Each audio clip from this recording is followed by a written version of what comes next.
Sorry, I'll go to you in a sec, Dave. I just wanted to say on this. I saw Kate. Kate might have gone by now because she thinks it's overreactionary. What I'll say is this. Where I agree with Kate is sacking Ange doesn't fix Tottenham because there are problems in the boardroom. There are problems with the recruitment. And I understand that. But as a Man United fan, I must have had this conversation 30, 40, 50 times in the last 11 years.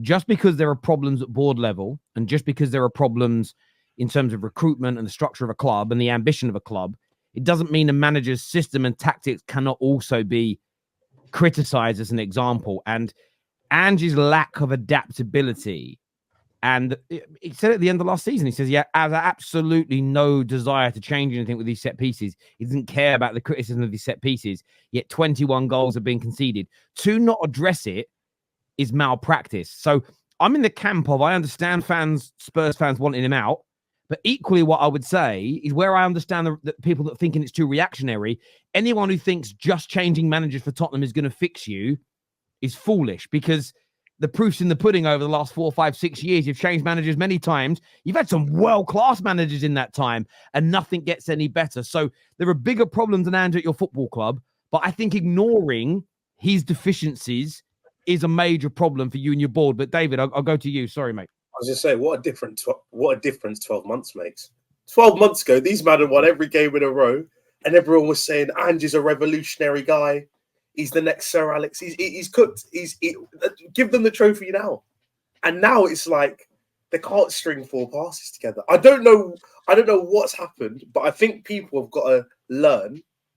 Don't go over the top after 5, 10 games because it's just too early. I always think that if you have a system that can be learned in 3 weeks, the system ain't good enough. Because, again, Crystal Palace is another example of this. Last season, Glasner came in, cooking, beating this team, that team, everyone. Got to this season, teams have had a bit more time to scout them, and it's not hitting the same. Spurs last year, the best Ange ball I've seen from Spurs was in the first 10 games last year. And then ever since then, they can't score. They can't defend. Bearing in mind, our squad has got better as well. Yeah, exactly. They've had 9 men against us and became more attacking. If that's not a red flag, I don't know what is. That is crazy. I look at Spurs. I was watching yesterday and I went, any team with a bit of fight yesterday would have made Arsenal a little bit scared. I don't think Arsenal fans were worried. I genuinely don't think there was any point in that game where Arsenal went, we're going to concede it. And Arsenal, quite frankly, were bad yesterday. I'm going to be honest. Arsenal if Arsenal played a team with a bit of fight and a bit of composure about them, they would have at least conceded and had to score another. But no, they literally went, do you know what we're going to do? As long as we get a corner at the right point and we lob it in, we'll just score a goal. Because their goalkeeper can't stop a corner and their defenders don't really care either. Why is Vicario fighting his own defender? He went negative distance on a corner. He started on the edge of a 6-yard box and ended up on his goal line. He's doing up like club rips like I do in my sport. What's he doing? Focus on the ball. You've got hands for a reason. And then Romero, I said it on Thursday. I don't know what's happened to this guy because there was a point last year when I went, you know what? He's got better. He's focused. He's not losing his head anymore. Maybe he's turned the corner. No, I lied. No, one thing. After what he did today, Leopard never changes his spots. A Leopard never changes his spots. That's one thing.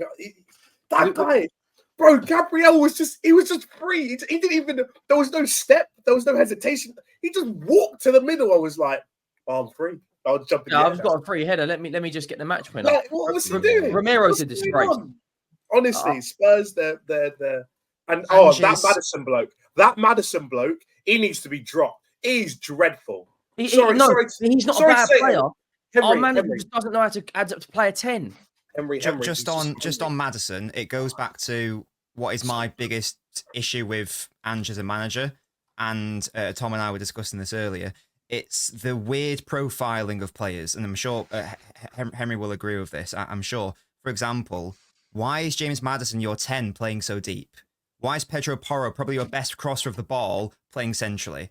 Not once have I looked at Udogie and gone, that's an inverting fullback right there. Not once have I ever looked at Udogie and gone, yeah, that's his shtick. That's the peak of his powers. Not once have I looked at Son and gone, at the age you are at in 2024, yeah, you're a touchline winger. It makes no sense. With this double inverting of the fullbacks into midfield, that's fine if your fullbacks are Rico Lewis, but they aren't. It's Pedro Porro, who's a wing back. He's not a midfielder disguised as a right back. It surely makes more sense to push your fullbacks high, and that then allows your wide players, i.e. Son, Kulusevski, whoever, to be allowed to play a bit more centrally. That's where Son's going to be most dangerous, for example. And then you've got actual natural wide players who can find Solanke, who is your aerial threat up top or whatever. I think the pieces are there for Spurs to be quite good. I just don't get I don't really understand. I have not been able to figure out the order in which he's placing his players in. It just doesn't, again, maybe Henry can shed some light on it. I just don't understand. I look at Pedro Porro, I don't think you're Rico Lewis. I look at Pedro Porro and think you are a crossing threat. Get to the byline and whip the ball in. I don't think, be a midfielder for a bit. I just don't quite understand He's got his squad like inverted in the wrong way. When you're tucking both fullbacks in, you need really good 1v1 wingers, and you've got Brennan Johnson. So you just lose the ball whenever it goes out wide. You need really good 1v1 wingers, and it goes out to Son, who's not good in a 1v1 at this point in his career. So you end up basically having no width, and you force everything into the centre, which was exactly what Arsenal wanted yesterday. Yeah, because all they done was pack the centre, and then you were done for.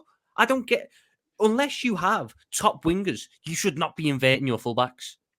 You have really good attacking wing backs, and you ironically have really good wide players who operate better centrally in Kulusevski and Son. And yet, for whatever reason, Ange is doing it the other way around.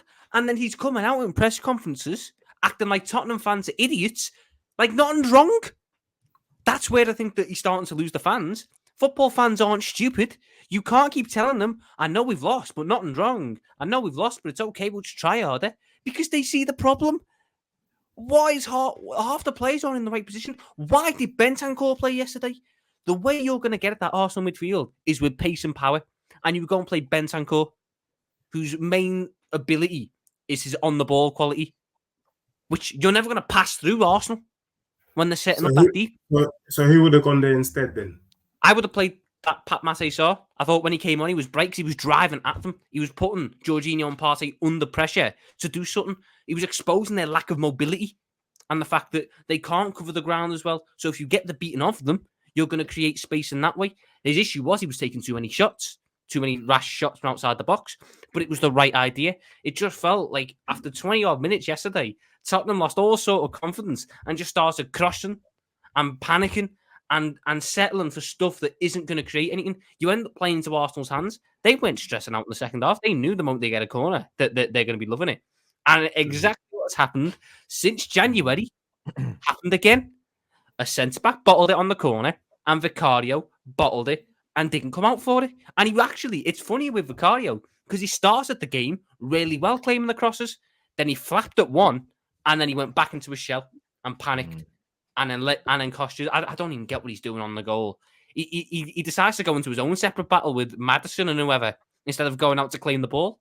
Goalkeepers that do that. David De Gea used to do that at Man United, so I'll keep the same energy. There is an unwritten rule in football that almost allows goalkeepers to smash and hurt anybody ahead of them as long as they get the ball. Yeah. So when goalkeepers can run, they can jump with their knees up, elbows out, clatter everybody. As long as they catch or hit the ball, they get away with it. So I get so annoyed at goalkeepers when they just stand there and go, but I was being pushed. You've also got an extra, I don't know how long people's arms are. If a goalie's 6'2", what's his arm? 3 foot long? Yeah. You've got an extra 3 foot advantage over everybody. 6'5", 6'6" to claim a ball. Exactly. And your hands are more accurate than your head. Like no, exactly. So if you're 6'6", you're 6'6", but your arms are going to be 3 foot long, right? So you've generally speaking got a 2 or 3 inch advantage in height over most players, plus a 3 foot arm length advantage, and you can clatter people. There is no excuse for a goalkeeper not to come out and get balls like that yesterday. Some crosses are impossible. They're too flat. They're not too flat. They're They're not. They don't go too high in the air. They hit with some real speed. They can't get out in time. They've got to stay on their line. But no, the Vicario massively to blame there.